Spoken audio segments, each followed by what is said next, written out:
Our first honoree was destined to become a ball player. After all, his parents named him for a relief pitcher, Ryne. Yet in high school, he was an all-star football player in his hometown of Spokane, Washington. Whatever was on TV, I'd watch it and then go out and play. Basketball, football, baseball, all those sports allowed me to make it to the major leagues and be an all-around athlete. A high school All-American athlete, he was named to the 1978 edition of Parade Magazine's All-American football team. But he turned down opportunities for full scholarships to play college football. I always wanted to be a professional athlete. That was my chance right then to sign with the Philadelphia Phillies, go to the minor leagues, get paid to play baseball, even at that level, and try and work my way up to be a major leaguer. Sandberg worked his way up quickly with the Phillies organization, starting in the minors and rising to the majors. He was traded to the Chicago Cubs in 1982 at the age of 22. After going 0 for 31 in his first at-bats with the Cubs, the second baseman finally started swinging.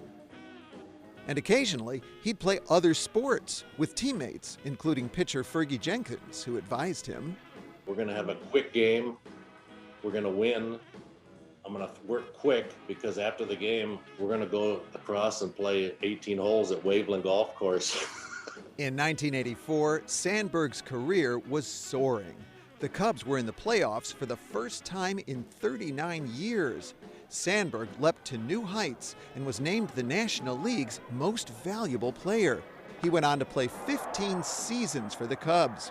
He was a 10-time All-Star, 9-time Golden Glover, and 7-time Silver Slugger. In 2005, he was inducted into the Hall of Fame in only his third year of eligibility. He waxed on about his love for the game in his Hall of Fame acceptance speech.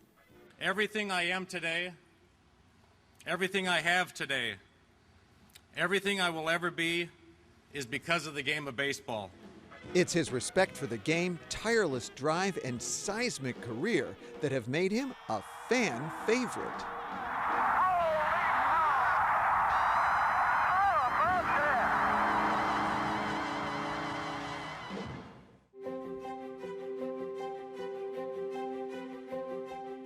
Good evening. I'm Kenney, the President of Business Operations for the Chicago Cubs. And it's my distinct honor tonight to present Ryne Sandberg as the winner of the Amos Alonzo Stagg Making History Award for the Chicago History Museum. As everyone knows, Ryne Sandberg is the best second baseman to ever play baseball for the Chicago Cubs and one of the greatest players in our 145-year history.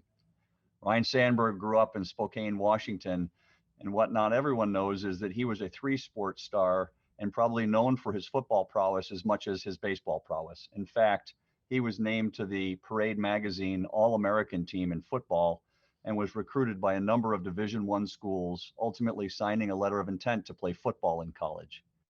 Thankfully, he was drafted by the Philadelphia Phillies in 1978 and began his career in baseball. He played for 16 seasons, 15 of those here in Chicago, and we're the better for it. Ryne Sandberg was a 10-time consecutive All-Star while playing for the Chicago Cubs. He was a 9-time consecutive Gold Glove winner as well. He was a 7-time Silver Slugger. He was the NL MVP in 1984. He was the NL home run leader in 1990 with 40 home runs. And he was the first second baseman to lead the NL in home runs since Rogers Hornsby did it in 1925. He, of course, was inducted into the Baseball Hall of Fame in 2005.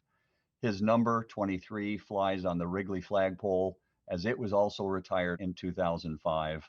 And since his career ended in 1997, Ryne Sandberg has continued to give back to this organization, both as a spring training instructor and in the minor leagues, where he managed at both the single-A, double-A, and triple-A level, and was actually named the Pacific Coast League Manager of the Year in 2010 at AAA Iowa. In addition to all the work he did helping our club perform, he's also helped us off the field through Cubs charities. Ryne Sandberg's been an ambassador for many years here at Wrigley Field. He's helped Cubs charities raise millions of dollars to help the youth of this community. And he's also had an amazing career in media as well. You can hear Ryne Sandberg on The Score and on our own Marquee Sports Network. He also provided color commentary on ESPN after retiring. Ryne Sandberg has been an important part of this organization on the field, off the field, and through his continuing contributions in media and at spring training. It's my great honor to introduce Ryne Sandberg, this year's winner of the Amos Alonzo Stagg Making History Award. Ryne? Good evening, and thank you for this award. It's an honor to receive the Chicago History Museum's Making History Award. Thank you to the Chicago Historical Society. Growing up in Spokane, Washington, where I was a three-sport athlete, I was a Parade Magazine All-American football player, All-City basketball player, and All-State in baseball. I was a shortstop in the minor leagues that took me across the country and to Venezuela before being traded by the Philadelphia Phillies to the Chicago Cubs in 1982 as a 22-year-old. I started my career with the Cubs going 0 for 31, but it didn't take long after those first 10 games to find out that Cub fans and Wrigley Field were my friends. Chicago sports fans are second to none with their support and dedication to their Chicago sports teams. Wrigley Field quickly became a special place for me with day games, ivy on the walls, 162 games on WGN TV with Harry Carey and Steve Stone analyzing the play on the field. I realized then that Wrigley Field was my home ballpark and Chicago was my home. I learned that Chicago was the city of opportunity for me to grow up and spend 17 seasons in a Cubs uniform and the lessons learned to becoming a man and the person I am today. Speaking of opportunity, I had the opportunity to be around some of the Cubs greats from the start of my career: Ernie Banks, Billy Williams, Ron Santo, and Fergie Jenkins. I played with teammates that helped me take my game to a whole nother level: Bill Buckner, Lee Smith, Jody Davis, Rick Sutcliffe, Bob Dernier, Andre Dawson, Sean Dunston, and Mark Grace, just to name a few. I also saw some of the best players of my generation come into Wrigley Field as opponents and guys that I looked up to while growing up around the game. Guys like Pete Rose, Willie Stargell, Nolan Ryan, Steve Carlton, Ozzie Smith, and Mike Schmidt, just to name a few. I have called Chicago home for almost 40 years. My wife and I live on the North Shore. As I previously said, it was an honor to work 81 days a year in one of the most historic and popular sport venues in the world, Wrigley Field. When I joined the Cubs as a rookie, Wrigley Field was not anything like it is today. Our clubhouse was small, cramped, and located underneath the stands down the left field corner. Our dugout was windy and cold during the spring and hot in the summertime. Batting cages were located in the right center field under the bleachers, which was an inconvenience to the players. There wasn't much to eat in the clubhouse other than a peanut butter and jelly sandwiches, which became one of my favorites.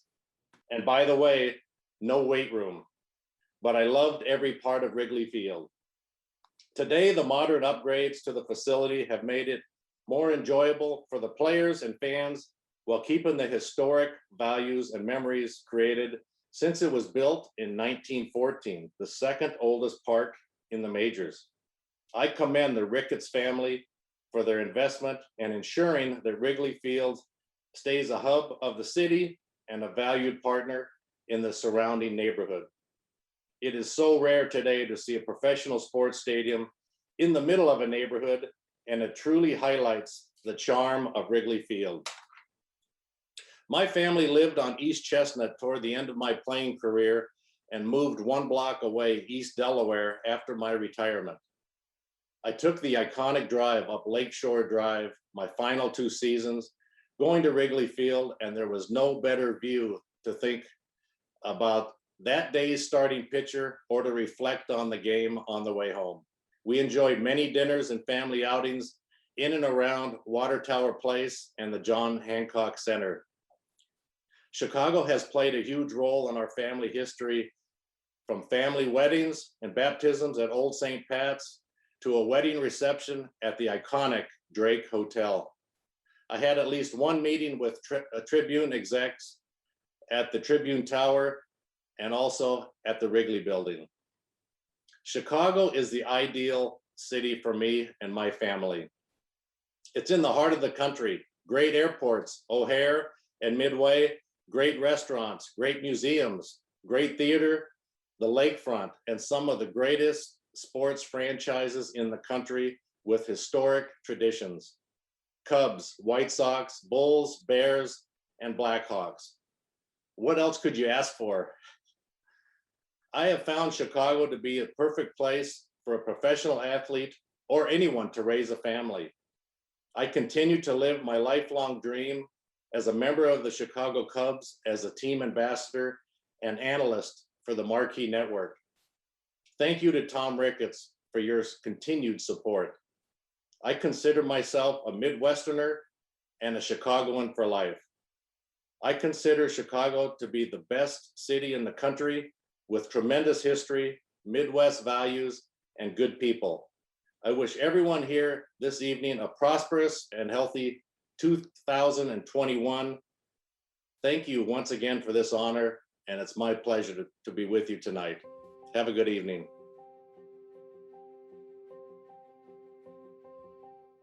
The 27th Annual Making History Awards are generously underwritten by Bartlett Beck, the Crown Family, GCM Grosvenor, Andy and Jim Gordon, Judy and Leonard Lauder, Pritzker Foundation, Patrick G. and Shirley W. Ryan, Sidley, Trott Family Philanthropies, Abbott, Adam Street Partners Bon and Holly French, the Bloom Family Charitable Foundation, Anna and Greg Brown, Janet and Craig Duchessois, Michael and Jackie Farrow, Mary and Paul Finnegan, David Hero and Jay Frankie, Freed Frank, Matt Gibson Goldman Sachs, ITW, J. Christopher and Ann N. Reyes Foundation, Lori and Jude Reyes, Robert R. McCormick Foundation, John W. and Jean M. Rowe, Julie and Brian Simmons, Jennifer Staines and Jim Castenholtz, Robin Staines and Leonard Gale, Liz Stiffel, Tawani, and the Wilson Garling Foundation. Congratulations and thanks to all of tonight's honorees for your valuable contributions to Chicago.